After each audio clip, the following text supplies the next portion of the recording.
ஒரு மாம்பழம் வெளியே பார்க்க சுத்தமா அழகா இருக்கும். ஆனா அது இயற்கையாக பழுத்ததா இல்ல வேகமாக பழுக்க வைக்கப்பட்டதா? ஒரு கிராமத்தில் ராஜா என்ற விவசாயி இருந்தான். அவன் மாம்பழத்தை சீக்கிரம் சந்தைக்கு அனுப்பணும் என்று அவசரப்பட்டான்.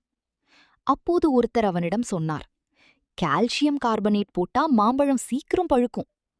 அத நம்பி ராஜா அந்த முறைய பயன்படுத்த ஆரம்பித்தான். ஆனா என்ன நடந்துச்சு தெரியுமா? மாம்பழம் வெளியில் மட்டும் மஞ்சள் நிறமாக மாறியது. ஆனா உள்ளே சரியாக பழுக்கவே இல்ல. அதன் சுவையும் குறைந்தது. இயற்கையான வாசனையும் இல்லாம போனது.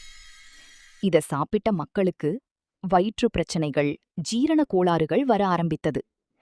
நீண்ட காலத்தில் இது உடல் நலத்துக்கும் பாதிப்பு தரும். அதனால் மாம்பழத்தை இயற்கையாக பழுக்க விடுவதுதான் நல்லது. வைக்கோல் வைத்து மூடி பழுக்க வைக்கலாம், அல்லது பாதுகாப்பான முறையில் எத்திலீன் பயன்படுத்தலாம். விரைவாக லாபம் பார்க்க நினைத்தால் நாமே நஷ்டமடைவோம். இயற்கை வழிதான் நல்ல சுவையும் நல்ல ஆரோக்கியமும் தரும்.